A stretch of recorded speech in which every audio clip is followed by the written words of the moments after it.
Hey guys, so it's a nasty rainy day out here in Florida and we've got a new boat being built, and what we need to do is get some shift cables up to the boat, and we're going to do them the way we like to because due to the extreme wear that we put on these, we have to do a little something extra. So what I do with every shift cable and every boat that I use, I do this. I go to Home Depot and I get some 1/2 inch by 3/8 inch inner diameter hose. This is just from Harbor Freight, helps me get the oil in there. This is also from Home Depot. It's just the hose clamps that go with it. I go to Walmart and I buy the cheapest bicycle tube I can find, unless you got an old one. I just like the valve stems that come with these because they have a little flare on the end from the rubber that's attached. You can just use a metal one if you got them laying around, but this is usually the most obtainable thing that I can find. You just need a good lightweight oil. Anywhere from 0 to 10 weights, what I usually prefer. I just got this. It's just a air compressor from Walmart. It's great for car tires and stuff. It's saved me a million times. But what I like about this is I can actually accurately control how much pressure I have in my line, so I don't blow it out. I don't have any problems. I could use an air compressor, but that's just a lot of pressure all at once. This is just a gradual increase. All right, so you're just going to take the cable out of the box. Trying to save the boxes because we're going to send them off to Silver Ships where our new boat's being built. But all you do is you take that nut off, just one side, you don't have to do the other side. And both boots, there's 2 boots that protect it from getting moisture in it, and once you have those off, you can see it slides in and out. So I don't know what kind of grease they use in here, but it's really never enough. It doesn't fully fill the outer sheath between the cable and the sheath. So what you want to do is get all that air out of there, because every time this thing makes a hard turn, what you're going to find is that's usually where it wears. Just that constant friction wears through it. It wears the grease off of it, and then you're going to see your inner cable protrude through the outer sheath.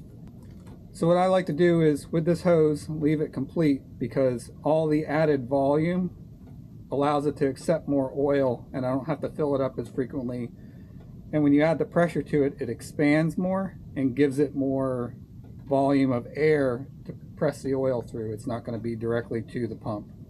So when I get the clamps for these, I usually just buy a whole bag, because the amount of pressure you put on these strips them out and they don't last long. And I also need a lot of these. I usually put 3 to 4 on here because you're putting about 100 pounds per square inch, and you need that amount of clamps to hold that pressure in, otherwise it's going to push out all around the edges. Alright, so here's your bike tire. This is just for a little kid's bike. But all I do is this. Take it, cut it off. I'll just trim the excess. Alright, so your valve stem should look about like that when you're done. Pretty trimmed down. Most of it off, just a little bit of a lip. And then all you're going to do is push that in here. See how it's kind of pushing the hose out? I'm going to push this all the way down to the brass, so I can get 2 hose clamps on here.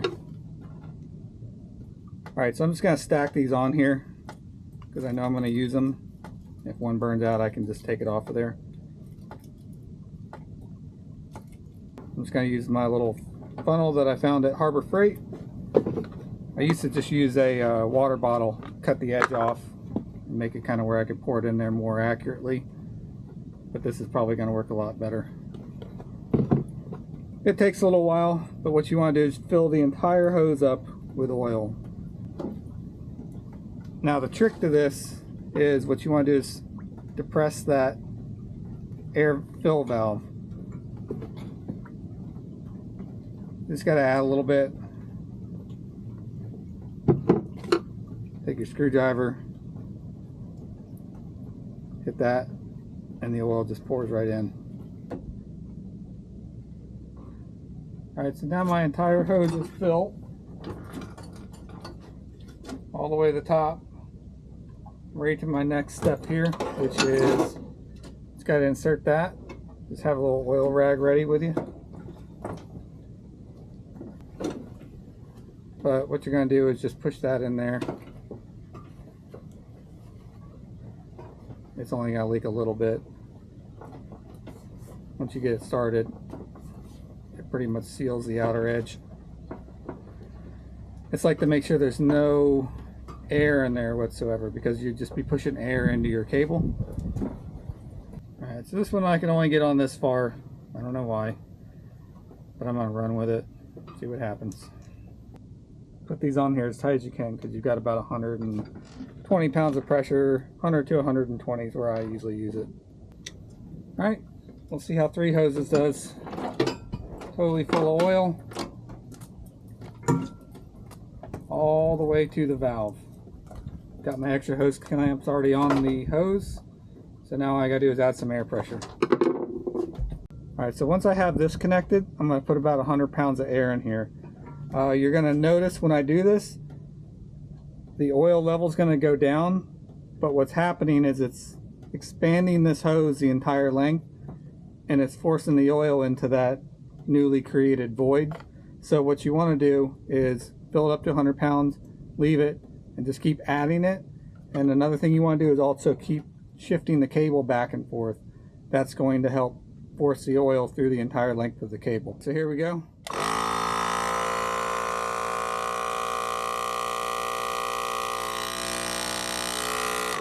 All right, it's got about 120 pounds on it right now. See if I can show you what's happening. See this hose? It's gone all the way down to here. But what's happened is the hose has expanded quite a bit.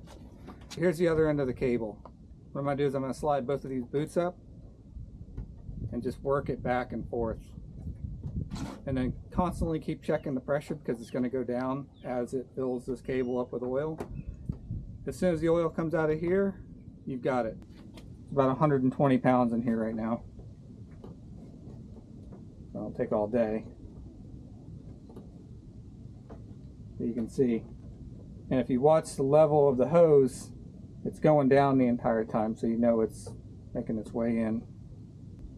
It takes a minute because it's got a long way to go. This is about a 22-foot cable. I've done it with longer 33-foot cables. I'm sure you could do it with even longer. I'm putting about 130 pounds in here now. Hose clamps all seem to be holding pretty well. You can see there's only a drip or two. It's well worth the trouble though. Oh, here we go. Starting to see the oil come through here now.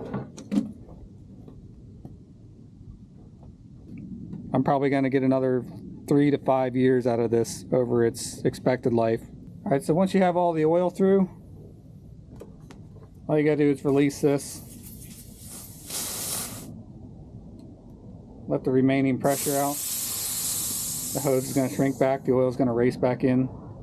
So this works well on shift cables, but I'd imagine it works really well on steering cables as well.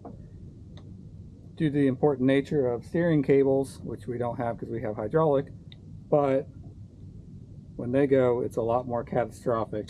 So make sure you put your boots back on here. 1, 2, and your nut. When you're done with all this, the hose is pretty much shot. If you're not doing it right away, what's going to happen is all this oil is going to permeate the hose. It's going to be really hard to work with. It'll work, but I just worry about blowing it out over an extended period of time. So probably should just check it out. If you like this, like and subscribe. I'm going to come out with some more tips. I don't know what about, but plenty of them. Alright, so just a little side note here. The reason why I'm wearing a different shirt. When you let the pressure out of this, it's still contracting. So let the pressure out. Let it sit for about a minute. Let the pressure out again, and then take your cable out. Just don't want to get oil slinging out of here. I was wondering why there was still pressure in here. Driving me crazy, but that's why. After doing all 4 of my cables that are 22 feet, I still have about 7 feet of oil left in the hose after using the full roll. So don't even worry about filling it back up. You got less than I have, you're still going to have plenty. So there it is.